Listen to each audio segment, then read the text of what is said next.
कि क्या बड़ा तो सबसे दम बड़ा.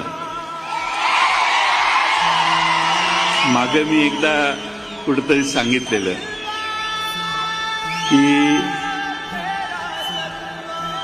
आपलं